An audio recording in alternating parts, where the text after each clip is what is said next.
Can I remind members about social distancing in place in the campus, and absolutely ask you to take care when you're coming in and out of the chamber and during business. Next item of business is portfolio questions. I'm going to start the first question, which is number 1 from Sarah Boyack, please. Ms Boyack. Thank you, Presiding Officer. To ask the Scottish Government what additional support it is providing for frontline policing in light of the impact of reduced income streams from areas such as football and airports. Cabinet Secretary Hamza Youssef. Police Scotland has been at the front and centre of the response to COVID-19 in Scotland, and I want to thank all police officers and staff for the immense and incredible work they have done, and they continue to work closely with partners, including local authorities and the NHS to support the response. This year, the Scottish Government has increased funding for policing by £60 million to more than £1.2 billion. However, I do recognise that the SPA set its budget for 2021 before the impact was known of the COVID-19 pandemic, and I acknowledge that COVID-19, of course, has had an impact on the police budget in a number of ways, including in some of the ways that Sarah Boyack mentions. The Scottish Government will continue to work closely with the Scottish Police Authority and Police Scotland to monitor and manage the financial impacts of COVID-19 in the policing budget, and any specific financial ask from Police Scotland will, of course, be considered. Sarah Boyack. Can I thank the Cabinet Secretary for that response? I think you'll be aware, Cabinet Secretary, but during the pandemic we've seen a rise in domestic violence. We've also seen an increase in assaults on shop workers, more burglaries in shops, alongside the impact of the coronavirus restrictions. So what additional conversations are you having with Police Scotland about the need to fund those sort of areas where there are additional requirements to protect the public? Thank you. Cabinet Secretary. Well, Sarah Boyack makes a hugely important point, because what we've seen is when it comes to crime, essentially business as usual, pre-pandemic levels of crime, we are starting to see. So on top of the normal course of business at Police Scotland, the core business Police Scotland have to deal with day in and day out, they have pressure in relation to the COVID regulations. On top of that, potential of any disorder in relation to Brexit, and of course the postponement of COP26, but that planning still continues. So there are huge amounts of pressure on Police Scotland. That's why I've continued the budget discussion with SPA, with Police Scotland. In fact, I facilitated a meeting between Police Scotland, SPA, the Finance Secretary and myself, and in that quadrilateral we discussed the financial pressures and challenges on Police Scotland. So, of course, as budget discussions continue, of course, this will be at the forefront of my mind, and I know certainly the Cabinet Secretary of Finance is also aware of those pressures. Can I remind members to try to get through questions, brief supplementaries and brief, if possible, responses. Brief supplementary, Margaret Mitchell. Cabinet Secretary, as well as financial support, what welfare support and/or counselling is being offered to frontline police officers and their families in recognition of their health and safety concerns and the associated risks and anxieties following the implementation of emergency COVID powers to police indoor gatherings and house parties? Thank you, Cabinet Secretary. I didn't quite get the very last part of Margaret Mitchell's question, but in terms of assistance with officers' mental health, she will know that the Chief Constable takes that extraordinarily seriously. I'm reassured that Police Scotland have taken proactive steps in relation to minimise the risk of transmission amongst their officers and staff, and I agree with Margaret Mitchell's question that there will be concerns for the families as well as the police officers and staff themselves around COVID. There are a range of services available to care for police officers' physical and mental health. That includes Police Scotland's Your Wellbeing Matters programme. It's also Police Scotland are one of the first police services in the UK to implement mental health and suicide intervention training for all officers. There are a range and host of other initiatives in relation to mental health for police officers, which I, for brevity, will not go through, but I'm happy to write to Margaret Mitchell with further detail of those interventions. Question 2, Jamie Halper-Johnson. To ask the Scottish Government how Police Scotland ensures that people held in custody have access to all appropriate support services that they require. Cabinet Secretary. The care and welfare of persons held in police custody is, of course, of paramount importance to Police Scotland. It is an operational matter for the Chief Constable. Police Scotland aim to always provide the highest standards of care to persons held in custody, operating under the terms of the standard operating procedure for the care and welfare of persons in police custody. That provides guidance to officers and staff. The Standing Operating Procedure for Criminal Justice Scotland Act 2016 arrest process and the Police Service of Scotland's Solicitor Access Guidance also assist in that regard. A detailed vulnerability and risk assessment does take place at the point of processing into a custody facility, and where appropriate, any referrals will be made to the NHS or other appropriate support services depending on an individual's needs and circumstances. Jamie Harker-Johnson, briefly, please. Thank the Cabinet Secretary for that answer. A constituent has contacted me with concerns over disparities in how addicts receiving methadone are treated with in different police custody suites. NHS Grampian, which covers Murray in my region, have said that they will not provide opiate replacements to people in custody. That's different to much of Scotland and apparently runs contrary to wider NHS guidance. So, regardless of individual views on such prescribing, does the Cabinet Secretary think that there is a need for a national approach to support addicts in custody? Cabinet Secretary. Well, I'm certainly happy to look into that issue. I do think that we trust our health boards and local partners to make decisions that are suitable for their particular locality. Notwithstanding that, if there is an issue here which is causing a concern to a constituent of Mr Harker-Johnson's, I'm more than happy to look at that into more detail offline. Neil McCarthy, briefly, please. Liberal Democrats worked hard to secure a commitment from government to increase the mental health workforce and a promise for 800 additional mental health professionals available in A&Es, GP practices, police stations and prisons.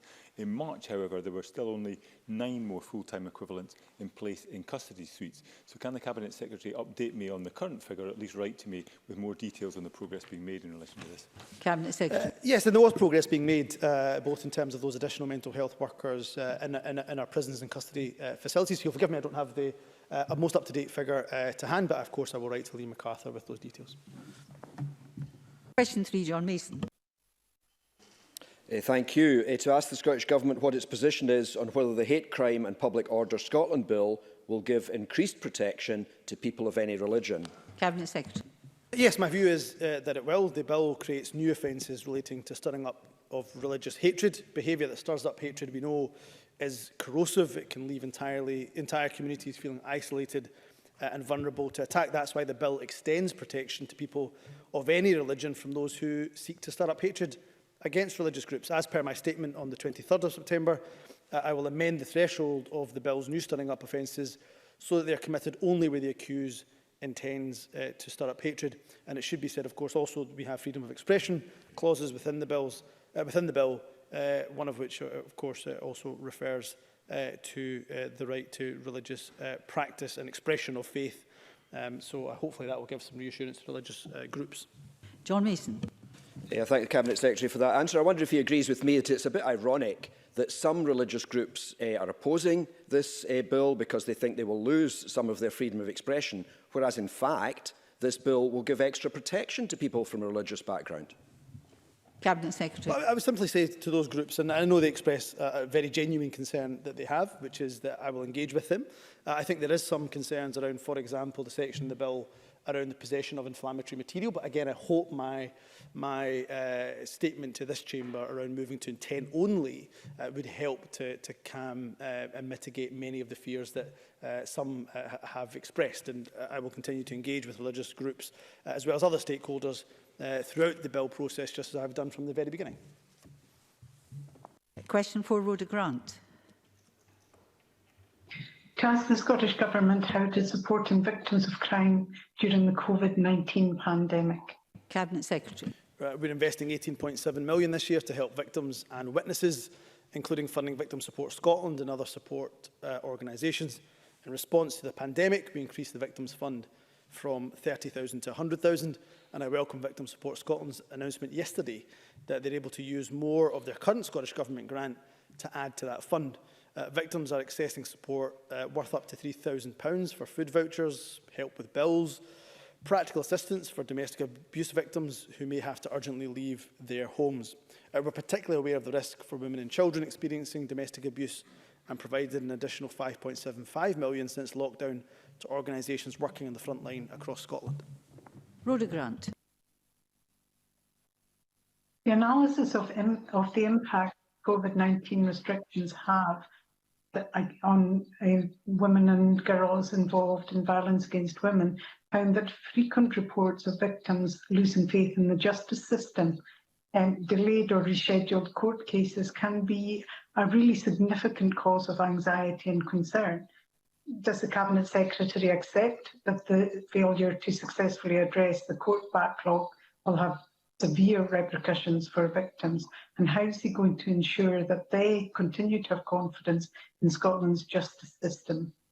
Cabinet Secretary. Well, I agree with the substance of Rhoda Grant's point that, of course, if a court and a trial date undoubtedly in normal times out with a pandemic would cause severe anxiety, potentially re-trauma to many victims of violence against women, be that sexual offences, domestic abuse or otherwise.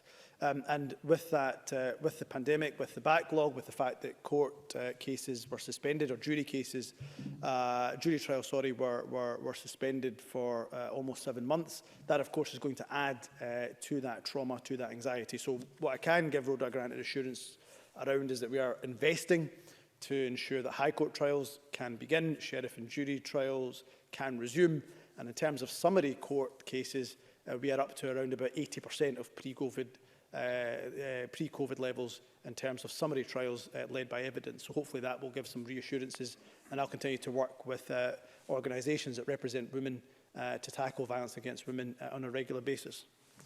Question 5, Richard Lyle. Thank you, Presiding Officer. To ask the Scottish Government for what reason Part 2 of the Hate Crime Bill does not require the consent of the Lord Advocate before proceedings for stirring up offences may be instituted, where similar sections of the Public Order Act 1986, Public Order Northern Ireland Order 1987 require the consent of the Attorney-General or Director of Prosecutions, and whether it will amend Part 2 to include this safeguard. Cabinet Secretary. So in Scotland, all public prosecutions are brought by prosecutors within the system of prosecution for which the Lord Advocate is responsible. It's a matter for the Lord Advocate as head of that system and acting independently of any person to prescribe prosecution policy and to issue such directions as the Lord Advocate considers appropriate in relation to the prosecution of any particular offence or indeed any category of offences. In England and Wales, many public bodies, in addition to the Crown Prosecution Service, prosecute crime.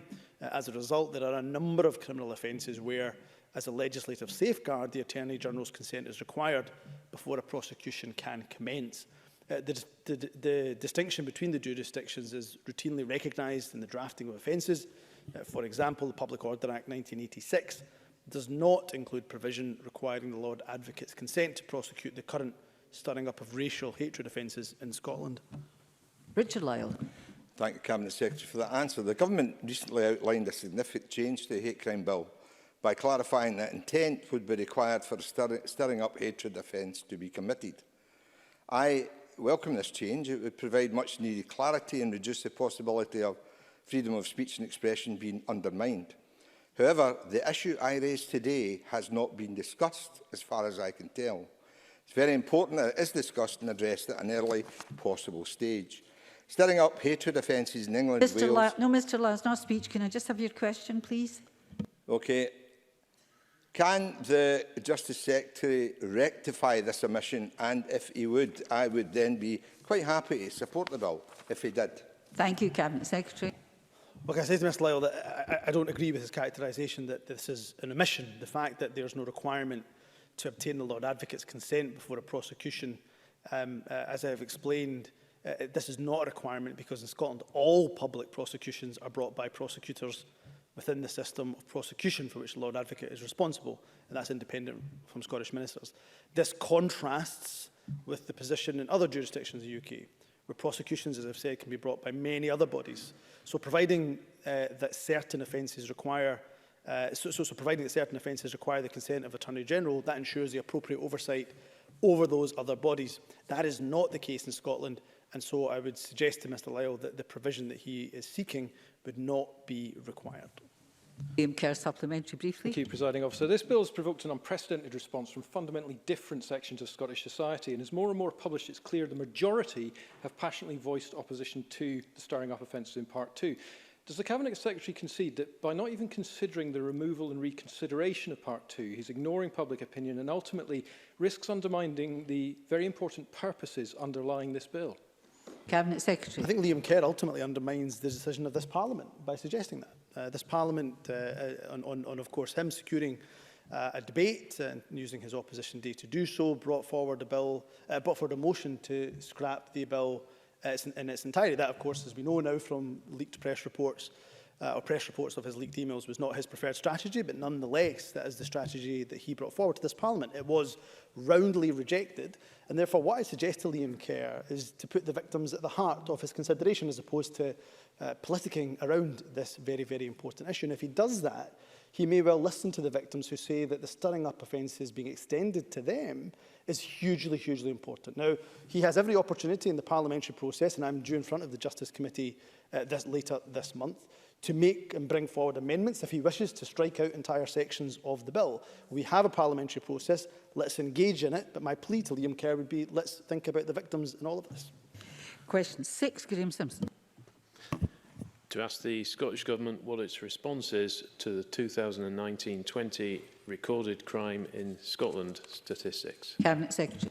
Well, the stats show that recorded crime in Scotland remains at one of the lowest levels seen since 1974, down by 41% since 2006-2007. They also highlight that almost 1,700 new crimes were recorded following the implementation of the Domestic Abuse Scotland Act. This is welcome as it demonstrates victims coming forward to access justice. On a like-for-like basis, these figures show violent crime fell 5% between 2018-19 and 2019-20. This complements the long-term picture where we've seen some huge reductions in violent crime. Let me be clear, though, any crime of violence is of course unacceptable. It will not be tolerated, and we'll continue to tackle this through tough enforcement, but importantly by also addressing the underlying causes of violence. Graham Simpson. Thank you for that answer. The stats actually show that violent crime has been rising for the last 5 years, and they're now at an 8-year high. So will the Cabinet Secretary admit that soft-touch approaches to crime, such as the SNP's effective ban on short sentences, has contributed to this rise? Cabinet Secretary. Well, as I've already explained to Graham Simpson, the reason for the rise this year was the new domestic abuse offences. Taking them out, they show a 5% reduction in violent crime from the year before. But also, you may have seen that the reconviction stats came out this week. They show a 21-year low in relation to reconvictions. The number of reconvictions per offender was also down. And again, the evidence released this week showed that giving a short custodial sentence is more likely to lead to somebody to be reconvicted. And if we have, compared to a community sentence, and therefore if we have people reoffending less, we then have less victims. And I know, despite Graham Simpson and I having very different approaches to the justice system, we both have victims undoubtedly at the forefront of our mind. So I would respectfully suggest to Graham Simpson and those in the Conservative benches, while it is very easy to play to the kind of hang 'em and flog 'em brigade, I will, and he should, follow the evidence. And the evidence is unequivocal that actually if we invest in alternatives to custody, we're far more likely to have people less likely to offend, reoffend, be reconvicted, and that means less victims of crime. Brief supplementary, Shona Robertson. Thank you. As the Justice Secretary has just said, with reconviction levels at a 21-year low, can the Cabinet Secretary outline some of the ways in which the Scottish Government is investing in community justice to reduce reoffending and to keep our communities safe? And possibly briefly, Cabinet Secretary. Well, we have increased our funding for community justice initiatives, but also our presumption against short sentences is again a demonstration that we believe that there are better alternatives to custody, and we'll continue to invest in those alternatives. A point that Shona Robertson has made well, and that will disproportionately, I hope, also affect women, far too many women that we see in our criminal justice system too. So we'll continue to not make this a debate about hard versus soft justice, but actually a debate about smart justice and follow the evidence. Question 7, Daniel Johnson. To ask the Scottish Government what the prison population is and how this is projected to change over the next 12 months. Cabinet Secretary. Prison population figures are published on a weekly basis by SPS. The prison population on the 4th of October was 7,488 in custody, and 69 on HTC. That's 7,557 overall. This is a reduction from a population of over 8,300 last year. Daniel Johnson. While that does represent a reduction, the Cabinet Secretary will be aware that the prison population has been rising in recent weeks and months, particularly for prisoners awaiting trial, which is now 80% higher than it was at the low point just after lockdown, with concerns being raised by Hannah Graham, amongst others, that this is a consequence of the court's backlog. Can the Cabinet Secretary set out how this will be addressed and indeed the potential issues arising from overcrowding averted? Cabinet Secretary. Well, can I note that Daniel Johnson and indeed Hannah Graham, Dr Hannah Graham, who he mentions in his question, have taken a very keen interest in this subject over the years. He is right. He answers this question really in the question that he asks, because the single most important way to help reduce the remand population currently is to help to get criminal courts operating more normally at pre-COVID levels. So our investment, our £5.5 million investment for external jury centres, so High Court trials can resume, our £6.5 million funding to extend these external jury centres to sheriff and jury trials with a focus and a priority of custody cases, that will help to reduce our prison population. I'm also very keen, as he knows, to ensure greater alternatives to remand. So, for example, using electronic monitoring for bail, and that is something that me and my officials are progressing at the current time.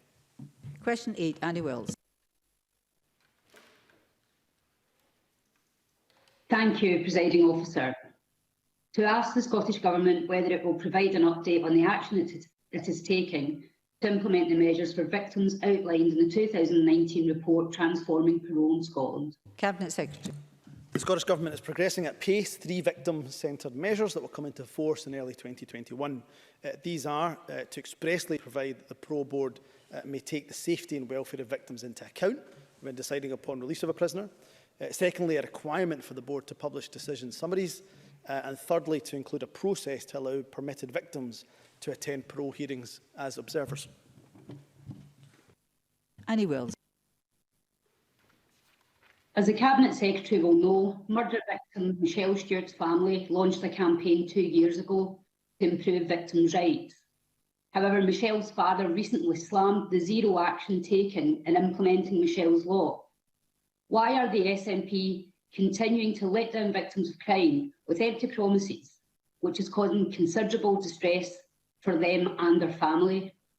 Cabinet Secretary. Well, again, I disagree with the premise of the question. I've just outlined some of the work that we're taking forward. But she referenced Mr Kenny Stewart, and I've met with the Stewart family on a number of occasions. And actually after the meeting, directly after the meeting, literally hours after the meeting, Mr Kenny Stewart, the father of Michelle Stewart, was on BBC Drive Time, and I have the transcript here.